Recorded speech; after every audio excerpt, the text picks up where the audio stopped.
gente agora, já sabe quanto eu sou tua fã, eu te pergunto. Agora eu tô com vergonha de mim, pronto. Quais as relações entre a guerra contra o crime, uma guerra que incrivelmente não se escolhe generais e nem se mata os generais, porque normalmente os generais têm mais postos e mais dinheiro, né? É uma guerra que tem a guerra contra o crime, ela tem alvos certeiros. Então, qual é a relação entre essa guerra contra o crime e o surgimento das milícias? Tá contigo. Nossa, bom, essa pergunta dá pano para manga, não é mesmo? Então vamos começar dizendo o seguinte: primeiro, não há guerra, objetivamente falando, de forma realista, não tem como se fazer guerra contra o crime. Por quê? Por que não tem? Porque a guerra é um evento excepcional. A guerra tem hora para começar e hora para terminar. Faz-se a guerra para produzir paz, faz-se a guerra por vários motivos, correto? O problema da segurança pública é que não tem hora para acabar. Você não pode falar assim, epa, bandido, não me assalta agora não, porque o expediente já acabou, já são 19 horas, se me assaltar agora, eu pego você amanhã. Então, a diferença entre a guerra e a segurança pública é que a segurança pública é diuturna, 24 horas por dia, né? Ela trabalha com uma incerteza irrestrita, diferente da guerra, que é uma certeza, né? Uma incerteza mais restrita. Por que eu estou dizendo isso? Porque é todo dia a dia da gente experimentar o medo, a insegurança, o risco, vivendo dentro da sociedade. Então, os criminosos, aqueles que podem, né, nos pôr a risco, não estão na fronteira da vida social, não estão do outro lado. Também não estão querendo decretar soberania nenhuma. Eles não estão querendo independência de nada. Ninguém que está entrando no crime tem argumento ideológico, estou defendendo A ou B. Eles querem dinheiro.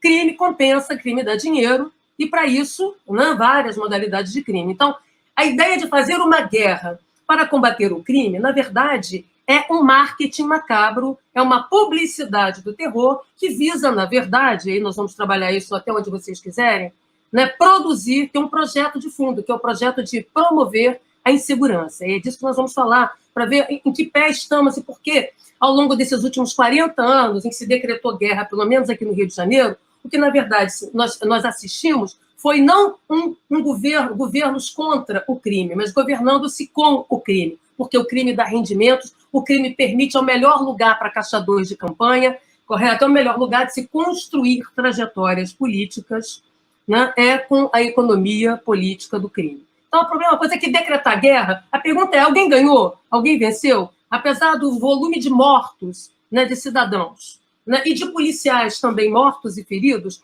afinal de contas, por que não se decretou agora a vitória ou a derrota? Porque não tem como se decretar, porque a razão de ser da guerra é ela continuar produzindo uma coisa que a gente não prestou atenção, um regime de exceção. Quanto mais se fabrica o medo, quanto mais se multiplica a insegurança, quanto mais se constroem crises de segurança, mais cada um de nós aqui vai se sentindo amedrontado, correto? E quanto mais amedrontado nós nos sentimos, mais a gente abre mão das nossas garantias individuais e coletivas, dos nossos direitos, né? Porque o medo de morrer, né? A insegurança, melhor dizendo, a insegurança ela é uma espécie assim, de síntese de todos os nossos medos. Medo de morrer, medo de sobrar, de fazer tudo direito e perder o trabalho, medo de ficar sozinho numa situação como essa da pandemia, medo de não ter ninguém, medo de levar um toco, de levar um bico, de ninguém te querer no Tinder, enfim, medo de perder bens. Todos os medos, né, são sintetizados nessa dimensão da insegurança. Ele é, por um lado, a síntese de todos os medos e, de outro, a síntese de todas as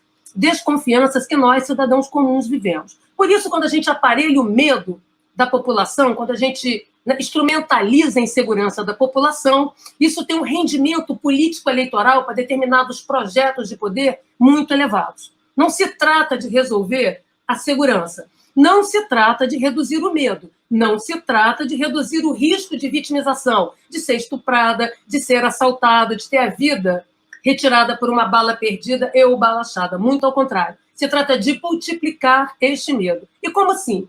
Porque quanto mais medo, então, como eu disse antes, a gente sente, mais a gente abre mão das garantias individuais e coletivas que não custaram muito, dos nossos direitos. Direito social, direito civil, qualquer direito. Enquanto a gente está amedrontado, alguém do lado está roubando um direito meu, está precarizando um direito meu. E quanto mais precarizado eu fico, mais vulnerável eu fico, mais refém eu fico na mão daqueles protetores de ocasião. Isso quer dizer o seguinte, que diante do medo, a gente abre mão dessas garantias, em favor do fortão da esquina, do musculoso da academia, do criminoso sangue bom, do miliciano gente boa. Algum protetor que vai dizer, deixa comigo que eu resolvo. Então, esse libertador de hoje, esse peito de bombo com cara feia, que diz, olha, deixa comigo que eu vou resolver, hoje ele é o libertador, amanhã ele é o seu tirano, amanhã ele vai te cobrar taxa, amanhã ele está vendendo e alugando a sua liberdade e os seus direitos. Então, nós estamos falando que o medo é péssimo conselheiro. Né? O medo, quando levado às últimas consequências, aparelhado, nos faz reféns desse medo, incapazes de enxergar o que está se passando. Porque a gente começa a ter que defender o primeiro valor de todos, a vida. Não é mesmo? Enquanto a gente está aqui desesperado, né? Vítimas do medo, vítimas da insegurança, né? Produzidas de dentro, né? Está todo mundo saqueando os nossos direitos e nos tornando cada vez mais frágeis e vulneráveis. Então, nós estamos falando de um projeto de poder que dá certo. Ah, mas o crime está aumentando? Sim, é para aumentar. É eficaz. É um projeto político eficaz. É um projeto de poder eficaz. Tá certo? Tem dado resultados. A ideia da insegurança não é um fracasso. A insegurança, estamos experimentando ondas de insegurança. Você sabe por quê? Porque diante da insegurança, as pessoas vão dizer, olha, para resolver esse problema eu preciso de mais poder. Me passe uma carta branca, hein? Eu preciso de um cheque em branco. Eu preciso de uma procuração em aberto. Né? Porque eu vou aqui na frente porque eu sou corajoso, eu sou audaz. Né? Eu sou o peito de pombo cara feia. Comigo crime não se cria. Comigo bandido não tem vez. Correto? Mas a contrapartida da fatura não é a prestação de contas. Mas não pode ser desse jeito? Não, se você quer resolver no meu lugar, resolva você. Percebe qual é o discurso? É um discurso autoritário, é um discurso de destituição dos sujeitos, de vulnerabilização, né, das nossas relações, de uberização dos nossos vínculos sociais, de precarização. E é desta maneira que faz com que a gente vire cordeirinhos de Deus. Né? Aceitando, meu Deus, mas o crime realmente é perigoso. Então, pintam o crime como um Godzilla, como um monstro japonês, né? Como um monstro de cinema, para que nós ficamos permanentemente reféns, né, desse discurso. Né? E, evidentemente, que esse discurso precisa de uma publicidade, não é mesmo? Né? Então, faz-se a guerra para vender a paz, para se vender alvarás, tá certo? Né? Então, fabrica-se guerras, por isso que tiro, porrada e bomba, que é uma gíria aqui no Rio de Janeiro, né? Muito barulho. Vocês já perceberam como tem um certo tipo de polícia, não são todas, mas tem um certo tipo de policiamento barulhento, giroflex ligado, né? E, de maneira que fica todo mundo atordoado. Você ouve tiroteio, né? O tiro tem que fazer barulho, que o tiro de fuzil faz muito barulho, o tiro de metralhadora, não é mesmo? De modo que você, à distância, ouve. Você não está lá na favela, você não está na vila, mas aqui você está ouvindo, porque são balas que podem chegar a 700 a 800 metros de distância. Tá? Pode atingir um alvo a 800 metros. Além de balas traçantes. Então, tudo isso cria um espetáculo publicitário, um marketing macabro, um marketing de um terror, cuja razão de ser é maximizar esse medo, como eu estou falando. Tá certo? Então, e aí você fica, meu Deus, mas a coisa está fora de controle. E quanto mais fora de controle, mais as pessoas vão dizer, olha, para isso eu preciso aqui de exceção.